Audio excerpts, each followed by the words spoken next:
বিবেকানন্দ দ্বাদশ শ্রেণী বিদ্যালয়ে এক অনুষ্ঠানের মধ্য দিয়ে সোমবার থেকে শুরু হয়েছে এনএসএস ইউনিটের 7 দিনব্যাপী বিশেষ বার্ষিক প্রশিক্ষণ শিবির। এদিন শিবিরের শুভ সূচনা করেন ত্রিপুরা সরকারের মুখ্য সচেতক কল্যাণী সাহা রায়। তেলিয়ামুড়ার বিবেকানন্দ দ্বাদশ শ্রেণী বিদ্যালয়ে সোমবার প্রদীপ প্রজ্বলন এবং গাছে জল সিঁচনের মধ্যে দিয়ে এনএসএস ইউনিটের 7 দিন ব্যাপী বিশেষ বার্ষিক প্রশিক্ষণ শিবিরের শুভ সূচনা করেন তেলিয়ামুড়ার বিধায়িকা তথা ত্রিপুরা সরকারের মুখ্য সচেতক কল্যাণী সাহা রায়। এছাড়া অন্যান্যদের মধ্যে উপস্থিত ছিলেন তেলিয়ামুড়া পৌর পরিষদের চেয়ারম্যান রূপক সরকার, তেলিয়ামুড়া পৌর পরিষদের ভাইস চেয়ারম্যান মধুসূদন রায়, বিশিষ্ট সমাজসেবী অচিন্ত ভট্টাচার্য, কাউন্সিলর নীতিন কুমার সাহা, বিদ্যালয় পরিচালনা কমিটির সভাপতি সম্পাদক যথাক্রমে প্রদীপ ধর, পরিমল নন্দী, বিদ্যালয়ের প্রধান শিক্ষক সঞ্জিত কুমার দাস সহ অন্যান্যরা। 7 দিন ব্যাপী শিবিরের ছাত্রছাত্রীদের জন্য বিভিন্ন প্রশিক্ষণের ব্যবস্থা করা হয়েছে। অন্যদিকে একই দিনে মাধ্যমিক ছাত্রছাত্রীদের মধ্যে বিতরণ করা হয় বাইসাইকেল। তৎসঙ্গে তেলিয়ামুড়া বিধায়িকা কল্যাণী সাহা রায়ের বিধায়ক উন্নয়ন তহবিল থেকে ছাত্রছাত্রীদের বসার জন্য ব্রেঞ্চ প্রদান করা হয়।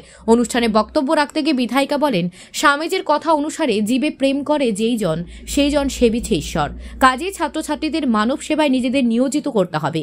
বিদ্যালয়ের ছাত্রছাত্রীদের পড়াশোনা যেন কোনো অবস্থাতে ঘাটতি না ঘটে সেদিকে প্রাধান্য দিয়ে কাজ করছে রাজ্য সরকার বলে উল্লেখ করেন বিধায়িকা। শিক্ষক চাকরিচ্যুত হয়েছে, এদের মধ্যে খুব কম শিক্ষক নিয়োগ পেয়েছে ইতিমধ্যে। রাজ্য সরকার কিছুদিনের মধ্যেই টেটের ব্যবস্থাপনা করেছে, দিন তারিখ ঘোষণা হয়েছে, পরীক্ষা হবে। গুণগত শিক্ষা প্রদানের ক্ষেত্রে টেট অত্যন্ত গুরুত্বপূর্ণ। রাজ্যের মাননীয় শিক্ষামন্ত্রী অর্থাৎ রাজ্যের মাননীয় মুখ্যমন্ত্রী টেট পরীক্ষা ঘোষণা করেছেন এবং শিক্ষক নিয়োগ করা হবে। আমাদের এই স্বল্পতা এইরকম সিচুয়েশন থাকবে না, আমরা সেই সমস্যা থেকে উত্তরণ করতে পারবো, গভীর আস্থা রাখছি। তারপরেও মাননীয় প্রধান শিক্ষক সঞ্জিত দাস তিনি আমাকে বিভিন্ন বিষয়ে শিক্ষকের যে স্বল্পতা তার একটা তালিকা প্রদান করেছে। আমি ডাইরেক্টরের সঙ্গে কথা বলেছি এবং মাননীয় মুখ্যমন্ত্রীর সঙ্গেও কথা বলেছি।